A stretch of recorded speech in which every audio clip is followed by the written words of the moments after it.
ça secoue sec. Ce sont les agitateurs du Hainaut sur CNO. CNO. De retour sur CNO, nous sommes toujours en compagnie de Benjamin Deneuf-Église, directeur du Mégarama à Denain, et nous sommes donc depuis le cinéma Mégarama à Denain. Nous allons évoquer l'association Popcorn Reborn. Benjamin, pourquoi avoir créé cette association ? Donc c'est 3 personnes qui l'ont créé, au départ 2, Giovanni Vasseur et Guillaume Méral, donc qui sont actuellement trésoriers et présidents respectivement, et avec ensuite Adrien Joly. Donc ils étaient 3 à créer cet asso parce que tout simplement ils se faisaient une soirée avec une boisson alcoolisée, une pizza et un bon film, et ils se sont dit pourquoi pas le faire sur grand écran. Pourquoi pas essayer de retrouver l'aspect convivial de ces soirées-là, donc de ces soirées entre potes sur grand écran, et c'est parti de là. Et je les ai rejoints, je pense, dans le courant ou fin de la première année. Donc tous passionnés de cinéma. Ah oui, complètement. Complètement. Alors après, Giovanni est plus vieux, donc il a connu davantage de films que nous au cinéma et puis et en VHS. Mais on l'est tous, et pour des raisons complètement différentes. Et après, on a quand même un certain goût, en tout cas pour des films de genre, ça c'est sûr. Mais ce qui est important, c'est qu'on a chacun des passions pour des genres et des types de films différents, et on s'y retrouve. Je rappelle qu'on n'a plus droit à l'alcool. Oui, oui. C'est important. Quel est le but de Popcorn Reborn ? Alors le but de Popcorn Reborn, c'est de vous projeter des films cultes des années 70, 80, 90, et là on a même passé des années 2000, avec une petite entorse, avec une avant-première d'un film beaucoup plus récent, qui était la dernière vie de Simon. Mais en tout cas, c'est de questionner la culture populaire, donc de films cultes, et d'interroger le culte. C'est-à-dire que nous, on n'est pas là pour passer de la pommade muséale à des films qui sont cultes pour beaucoup de gens. Mais pourquoi ils sont cultes ? Pourquoi en fait ils sont aussi efficaces ? Qu'est-ce qui leur permet de traverser le temps ? Est-ce que c'est juste parce que des distributeurs ou des vendeurs ont excellemment fait leur boulot ? Ou est-ce que c'est parce que ces films créent encore du lien avec le public aujourd'hui, au-delà de la simple nostalgie ?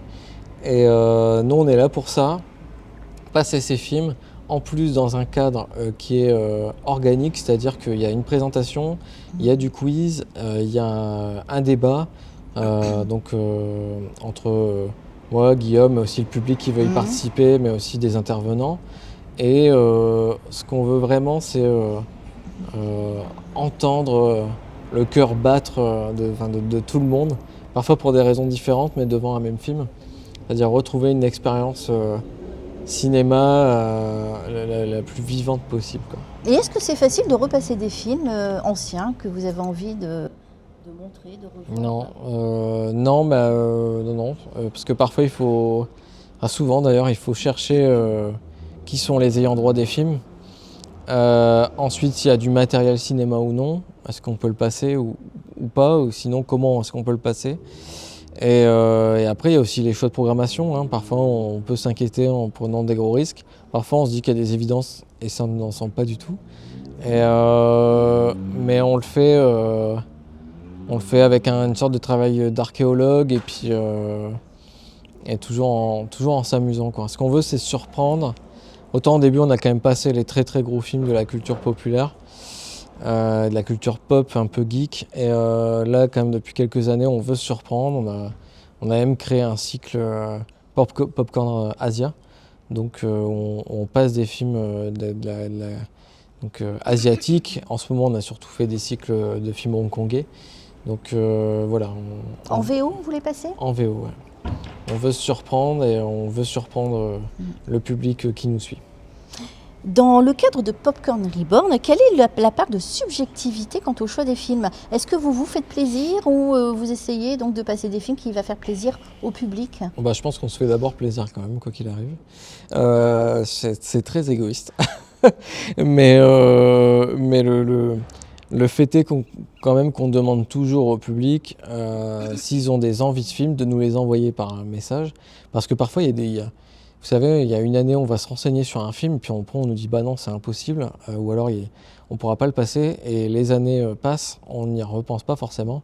Et il va y avoir un spectateur qui va nous réveiller cette idée, ou au contraire qui va nous proposer une idée de film auquel on n'aurait jamais osé penser, parce qu'on se serait dit c'est impossible, ou peut-être qu'on l'aurait zappé. Et on les écoute. Donc, et puis c'est pareil, on est une asso avec un certain nombre de personnes, et donc les films sont soumis aussi au vote. Donc parfois il y en a qui sont déçus, et parfois de toute façon s'il y a des déçus, c'est qu'il y a des heureux. Voilà. Enfin, vous essayez de faire plaisir à tout le monde. Enfin, dans ça l'association tourne quand même, dire. Dans l'association, bien sûr, mais bon, malgré tout, il y en a qui vont être contre certains films, d'autres qui vont être pour.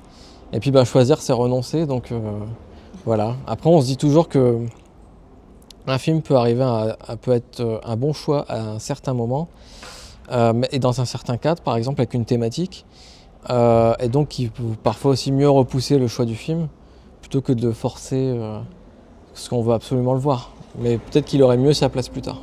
Et comment se déroule une projection de Popcorn Reborn ? Alors quand vous arrivez, vous êtes gentiment accueillis déjà. Vous arrivez en salle, vous posez, vous avez le droit à une présentation du film.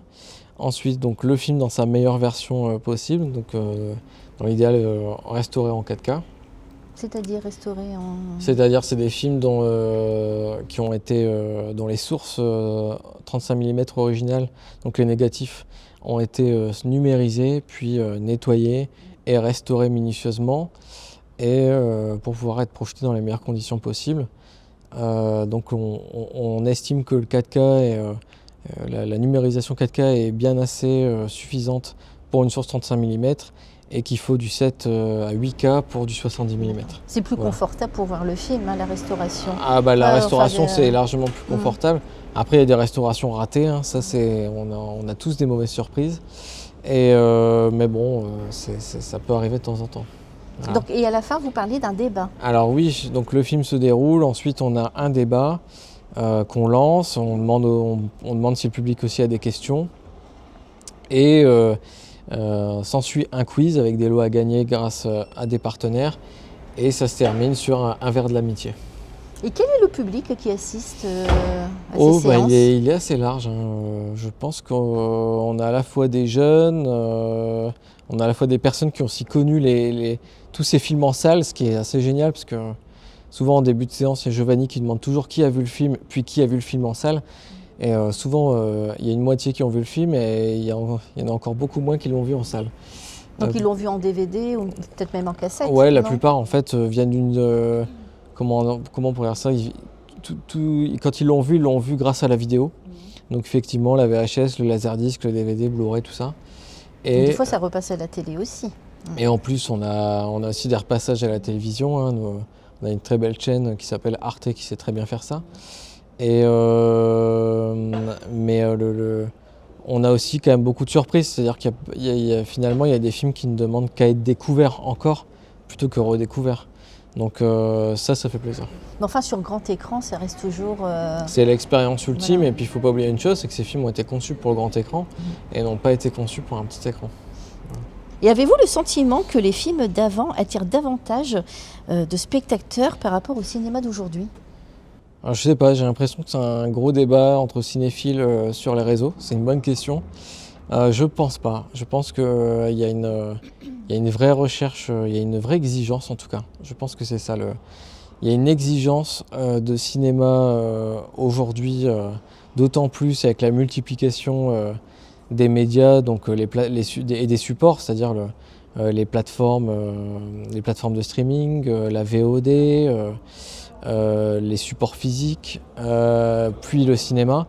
Donc aujourd'hui, on peut voir des films littéralement partout, de n'importe quelle façon possible. Donc on se dit que quand on va au cinéma, on tient à voir peut-être un film exigeant, construit pour la salle, construit pour la taille de l'écran aussi. Il y a peut-être cette attente-là, et construit peut-être pour réunir le public. Et je pense qu'il y a peut-être ce manque-là, c'est que les films finalement, enfin aujourd'hui quand vous allez dans certaines salles et dans certains films, vous avez beau avoir des très très bons films, parfois vous allez être très peu nombreux. Et à l'inverse, dans d'autres salles, vous allez être au complet. Et il y a peut-être ce manque-là, c'est-à-dire que les anciens films, nous on le voit aux séances Popcorn Reborn, il y a quand même, c'est des séances qui marchent bien, c'est des séances qui ont du succès. Et on voit que les gens ne demandent qu'à être réunis et qu'à se retrouver autour d'un film. Autour de la même passion, en fait. Ouais, exactement. Puis autour de sentiments qu'ils ont envie de partager, autour d'idées qu'ils ont envie de partager, et autour d'une bonne humeur et d'une bienveillance. Ça, je crois que c'est essentiel aujourd'hui. Et peut-être qu'ils recherchent ça et qu'ils sont face aux nouveaux films, qui sont beaucoup plus exigeants. Mais c'est aussi à nous de leur dire qu'ils peuvent le retrouver face à certains films récents. Et quels sont les films de cette époque qui ont rencontré le plus de succès ? Dans les plus récents, vous voulez dire ? De 70 à enfin les films que dans nous, le cadre de Popcorn que nous on Reborn, est passé à Popcorn Reborn. Il y a eu Big Lebowski par exemple, où beaucoup de gens sont venus en peignoir en plus, c'était très drôle. Pulp Fiction a cartonné, Terminator 2 a cartonné, Sur la route de Madison a cartonné aussi. Le Silence des agneaux, là encore tout récemment, a fait un carton, donc on est surpris. Ouais. Et en dehors du cadre de Popcorn Reborn ? Alors en dehors du cadre de Popcorn Reborn, pour les films des années 70-80, après il y en a tellement. En fait, si vous voulez, avant le cinéma, avant les plateformes, avant le Covid, j'ai envie de dire, les films remplissaient les salles. Et donc il y a eu tellement de grands succès du cinéma, que ce soit les Star Wars, Titanic, Avatar, on ne les compte plus, quoi. Vous dites qu'avant le Covid, les salles étaient plus remplies qu'aujourd'hui ? Ah oui, quand même. Mais Comment après, vous expliquez parce ça ? que je pense qu'il y a un changement dans l'habitude de consommation des films et de consommation des images tout court. C'est-à-dire qu'aujourd'hui, pour beaucoup, on ne consomme plus des films, on consomme du contenu. Et c'est une bataille culturelle à mener que de dire qu'un film reste un film et n'est pas un contenu parmi tant d'autres. C'est Martin Scorsese qui disait que dans le fond, aujourd'hui, finalement, un film était un contenu parmi tant d'autres, donc parmi des vidéos de chats sur YouTube et d'autres. Et il faut combattre cette idée, il faut ramener le fait que le film est un événement culturel en tant que tel, est un objet culturel, puis un événement culturel dès lors qu'il est en salle. Et c'est pas évident parce que, mine de rien, il y a eu les smartphones aussi qui sont... là, il y en a un qui sont de mieux en mieux équipés. Beaucoup de jeunes regardent sur leur smartphone, donc sur des écrans de plus en plus petits aussi, voire sur des montres. Donc les habitudes de consommation ont changé, donc il faut ramener le cinéma comme le lieu privilégié de vision des films. Vous dites que les gens regardent le cinéma sur même leur téléphone ou leur montre, mais est-ce qu'ils les voient est-ce qu'ils comprennent tout en les regardant dans un si petit écran ? Après, je pense qu'ils le consomment différemment, c'est-à-dire que je pense que si on regarde un Top Gun Maverick sur grand écran et puis sur petit, sur petit, peut-être que ça peut être ennuyeux, alors que sur un grand écran, c'est quand même quelque chose de très palpitant. Dans un tout autre spectre, si on regarde la zone d'intérêt au cinéma, c'est une expérience très très forte à vivre collectivement, qui est très difficile. Sur un petit écran, à mon avis, c'est neutralisé au possible. Et on ne voit pas les détails, je ne sais pas si on voit tout. Non, mais il n'y a plus de détails et puis il n'y a plus d'immersion possible. C'est-à-dire que littéralement, vous regardez un écran, sur la montre ou même sur un portable, vous regardez un écran qui est contenu dans votre main.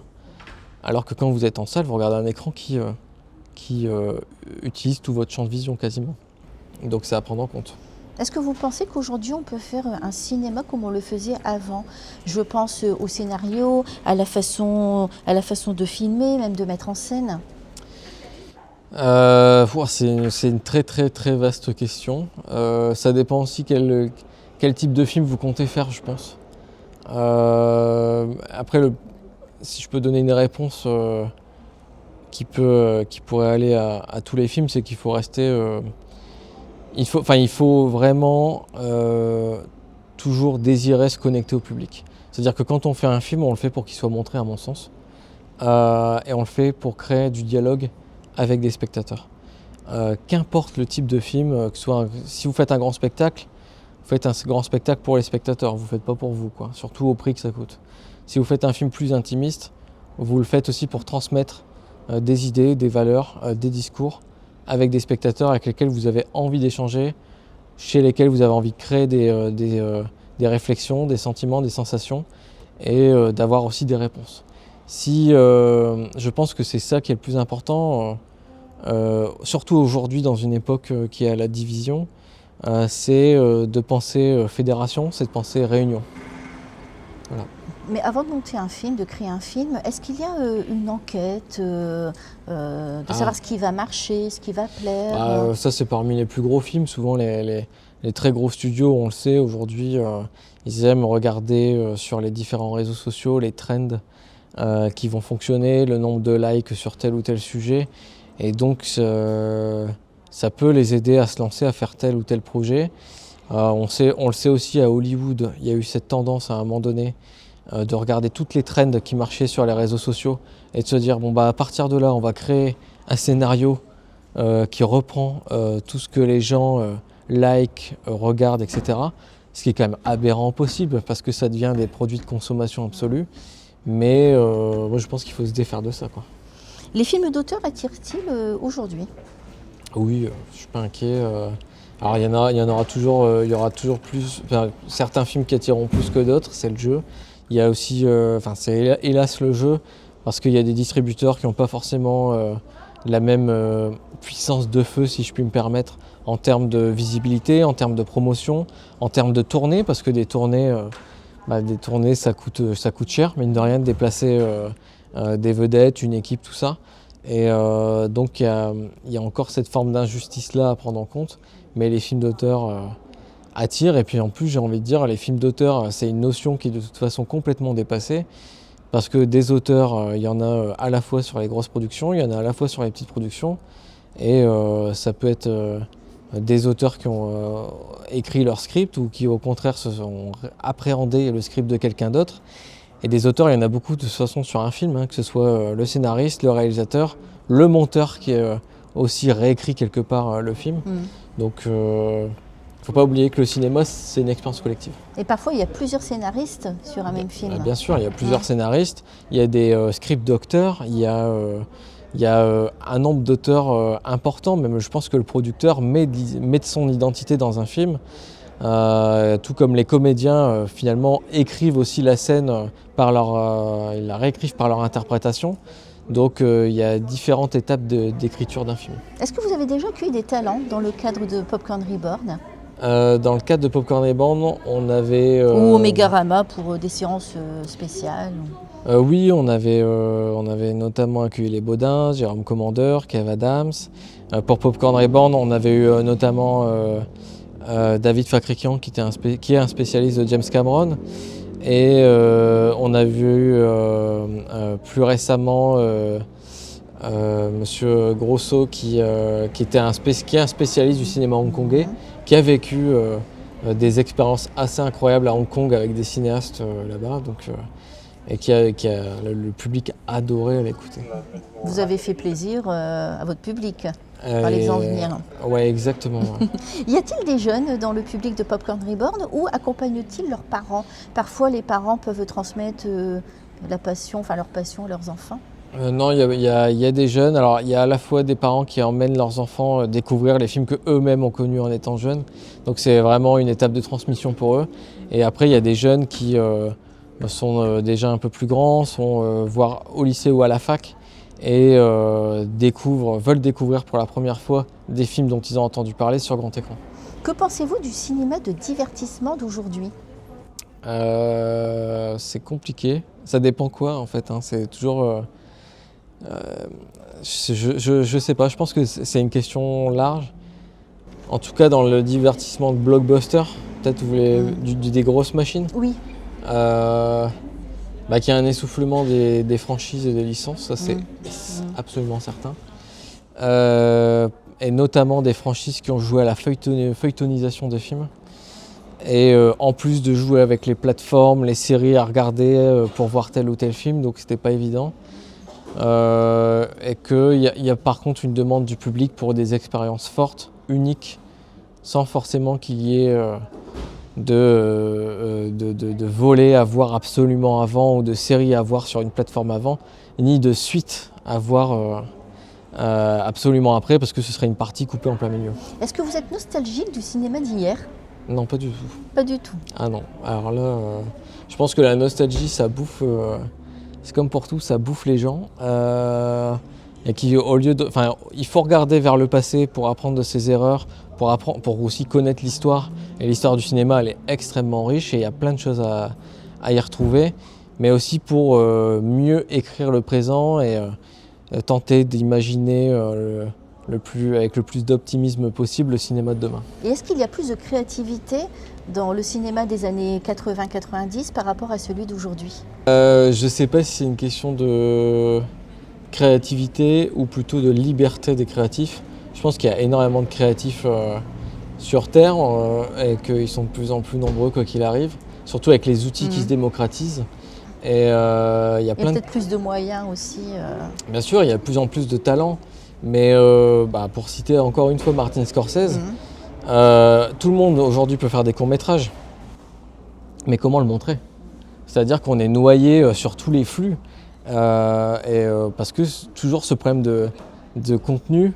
Mais en tout cas, non, je pense qu'il y a vraiment beaucoup de talent. Il y a peut-être moins de liberté selon les échelles de production, notamment sur des énormes blockbusters aujourd'hui.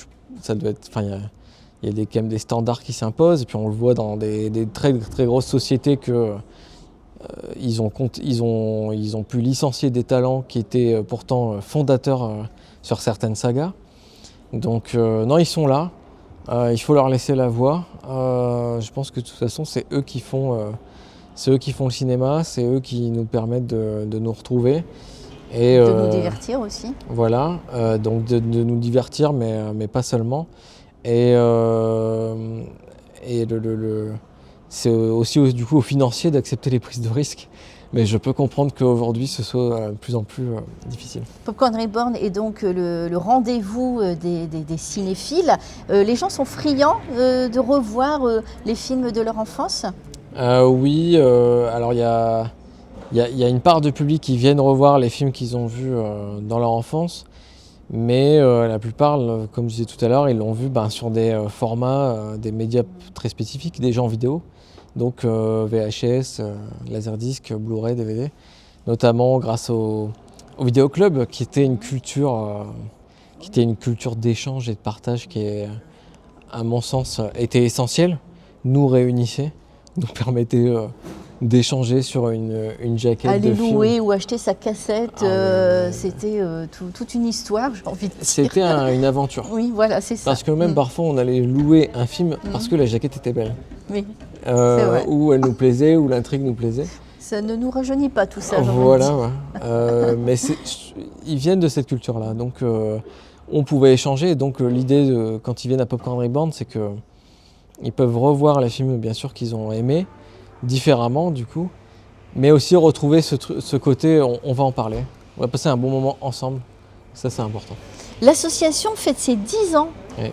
Elle fête ses 10 ans en cinéma, avec une thématique d'un avenir radieux ou pas. Est-ce que vous pouvez nous en dire plus? Alors oui, sur Arras il y aura 5 films, donc c'est un festival donc des 10 ans, avec Demolition Man, avec ce soir à Arras Ghost in the Shell, on est jeudi, je précise, et suivi de American Graffiti de George Lucas, Babe le cochon dans la ville, et ensuite Waterworld. Et ensuite Waterworld pour terminer. Ouais. Et c'est Babe, un cochon devenu berger. Le cochon dans la ville, c'est le deuxième.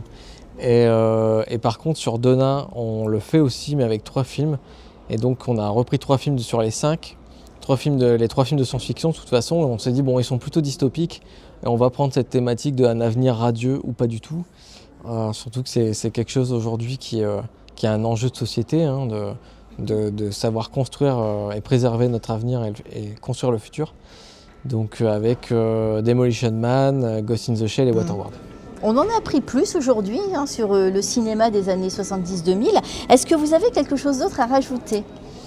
Écoutez, de rester ouvert, de regarder différents films, de toujours vous dire que si vous appréciez un film, c'est une brique qui vous permet d'accéder à d'autres films, qui vous permettent de découvrir d'autres films. et surtout ne pas hésiter à regarder des émissions de cinéma comme celle-ci, ou culturelles. De ne pas hésiter à vous renseigner, de rencontrer des talents, ça me semble important, de parler avec des journalistes, de lire sur le cinéma. En fait, le cinéma, ça rassemble tous les arts possibles, ça rassemble une tonne de talents possibles qui est absolument démente, et donc créer du lien, voilà, créer du lien, c'est le plus important. On peut suivre l'association Popcorn Reborn? Bien sûr, sur Facebook, sur Instagram et bientôt sur Internet. Et quand vous diffusez donc les films de Popcorn Reborn ici au Mégarama, les films, on peut les retrouver sur le site de Mégarama ou... Oui, tous donc les films Popcorn Reborn sont réservables sur les sites des Mégarama. Voilà. C'est jamais le même jour, hein, c'est à des jours différents? Non, c'est des jours différents, diffusez. effectivement. C'est des séances uniques, donc n'hésitez pas à venir. Eh ben, merci beaucoup Benjamin. Merci à vous. Merci pour votre intervention. On va terminer sur... on va continuer on est dans le thème de la culture et du cinéma. Dans la thématique de cette émission autour du cinéma, je vous présente le dernier essai d'Olivier Roulin consacré à l'œuvre de Steven Spielberg. Steven Spielberg ou le regard d'un enfant sur les hommes, une analyse de la première partie de l'œuvre du cinéaste. Je vous le conseille vivement, vous pouvez le retrouver sur Amazon, l'œuvre d'Olivier Roulin, son dernier essai. Eh bien écoutez, merci Benjamin. Aujourd'hui nous étions au Mégarama à Denain. Merci de nous avoir suivis durant toute cette saison. On se retrouve à la rentrée pour de nouvelles aventures. Vous avez la possibilité de nous retrouver sur Facebook Live et YouTube Live. Retour du Réveil en Rire présenté par Patrick jusqu'à 13h sur CNO. Ça secoue sec. Ce sont les agitateurs du Hainaut sur CNO. CNO.